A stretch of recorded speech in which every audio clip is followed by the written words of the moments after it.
চলো বলে ফেলি কত কথা কলি, জন্মেছে বলতে তোমায়, তোমাকে চাই।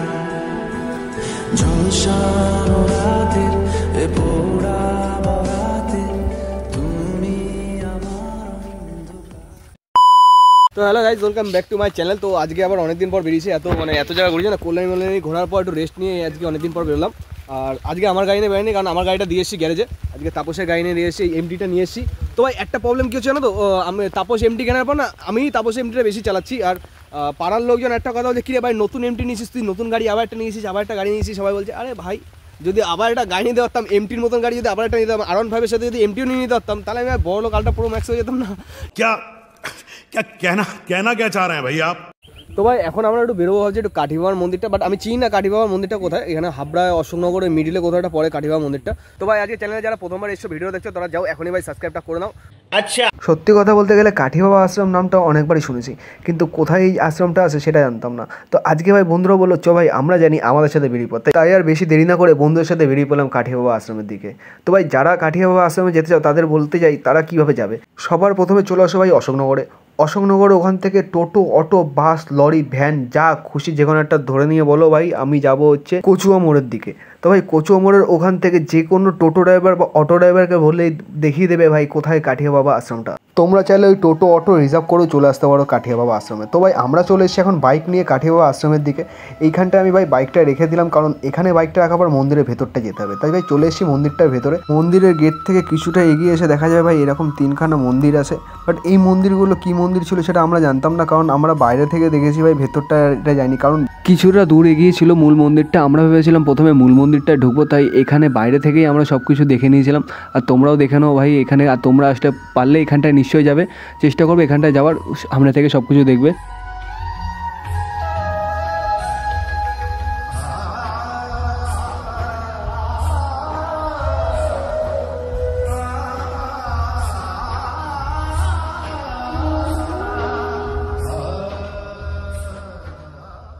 তো ভাই অবশেষে চলে এসেছি মূল মন্দিরটা এখানে। আর ভাই মূল মন্দিরটা বলতে গেলে এখানে আছে রাধাকৃষ্ণের মূর্তি। আর তোমরা যদি সকালবেলায় আসো, সকালবেলা আসলে এখানে পুজোও দিতে পারবে। আর সন্ধ্যাবেলা আসলে এখানে সন্ধ্যা আরতি হয়, সেটাও তোমরা দেখতে পারবে সামনাসামনি।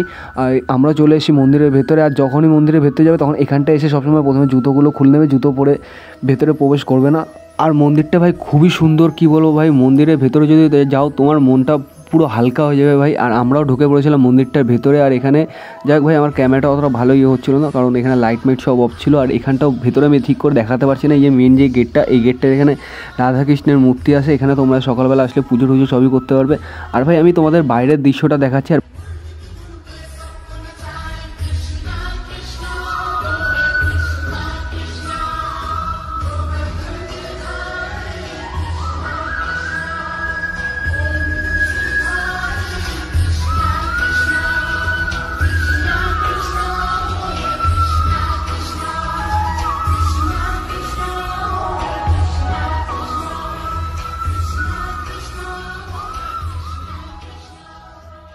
আর এটা হচ্ছে আশ্রমের পাশের একটা ভিউ ভাই। সামনে থেকে যদি তোমরা এসে দেখো ভাই অমায়িক লাগবে।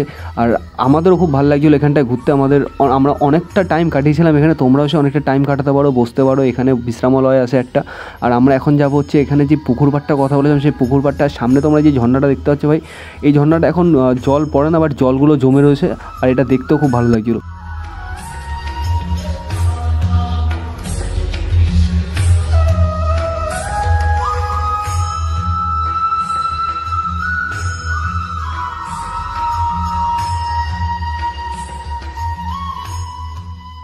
আর ভাই অবশেষে চলে আসলাম এই মন্দিরের পাশে যে পুকুর পাড়টা ছিল, পুকুর পাড়টা দেখানোর জন্য। তোমাদের কি বলবো ভাই, মনে হচ্ছিলো যে নিচে কোনো আয়না বা কিছু একটা রেখে দিয়েছিলো, মানে ওপরে আকাশের যে পুরো রিফ্লেকশনটা পুকুরের মধ্যে পড়ছিলো। আর ভাই অমায়িক লাগছিলো ভাই। আর হ্যাঁ ভাই, যারা এখনও সাবস্ক্রাইব করেনি এখনই যাও চ্যানেলটা সাবস্ক্রাইব করে দাও, ভিডিওটা লাইক করে দাও, আর তোমার চেনা পরিচিত কাউকে ভিডিওগুলো শেয়ার করে দাও।